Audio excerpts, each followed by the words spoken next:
بێت گۆڕە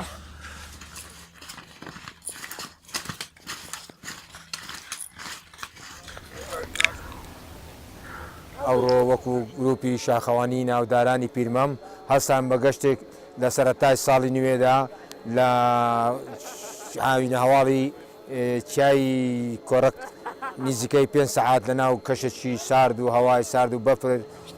بەڕێککەوتین.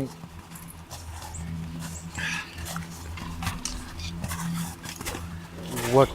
یەکەم گەشت و بەبوونی سەری ساڵی زاینیەوە گەشتێکمان ئەنجامدا بۆ چای کۆڕێک بە بەشداری چەند ئەندامێک و چەند میوانێکە لە خوارەوەی عێراق بەشدار بوون. گەشتەکەمان بۆ ماوەی 5 کاتژمێری خایەن تاوەکو بەسەر کەتین و لەگەڵ کۆمەڵێک دیمەنی سەن ڕاشێش و ناوازە کە تەنها شاخەوانەکان دەتوانن هەستی پێ بکەن و یان بیان بگرن.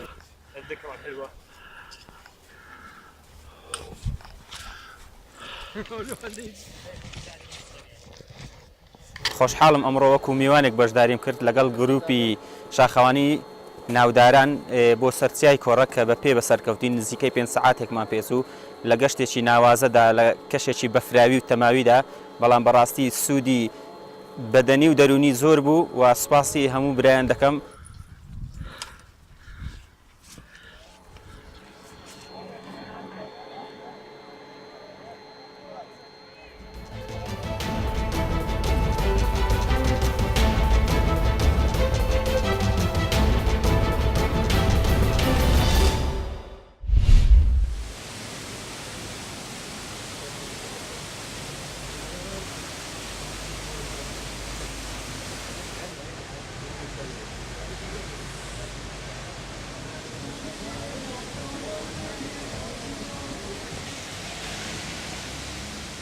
ئەڤریکا ڕۆژێکا بهم فەدانە مە عیالی خۆی لەگەڵ خۆی نای ئەمێ هاتینە سیلاڤێ. سیلاڤ جهەیەکی خۆشە هەرچەندە زڤستانە خەلکێک هاوینە قەستاڤی جهێ گەشت و گۆزاریت کرد، بەس زڤستانش یەف دیمەنێت هۆسات خۆش مرۆڤ حەز کرد بێت بەفرێ ببینیت، بارانێ ببینیت و تایبەت سیلاڤ جهەیەکی گەشت و گۆزاریە.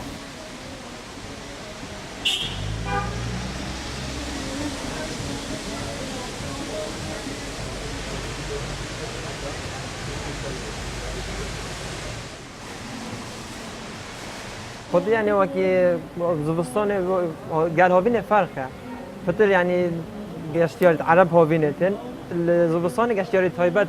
مثلا في تایبت بقي بس مثلا بتحينه وبتشاور كردي تن اغلبا عندش كردي وكي كازان ما هي گیز ما هي بايف ما هي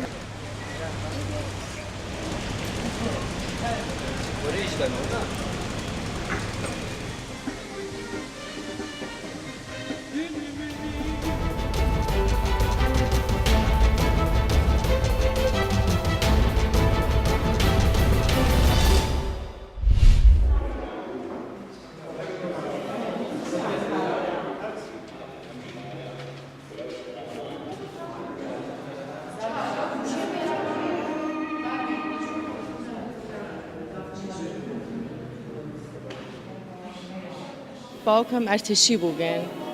قبل زمانی که برون به سلاح با ارتش شاگرد کشتوز بودن لم شهره دوکان باوکمن لناو بازار آسفا بود و من زمانی که لبیر ما تا منال بوم اتر باوکم سه شیفت کاری اکرد یعنی حتی زمانی که احاتو شامی اخوار چون مشتریان بو شامکی اخوار دوگاهی چون خوش من مال من لاغ زمانه بو بعض وقت شام من ابرد بوی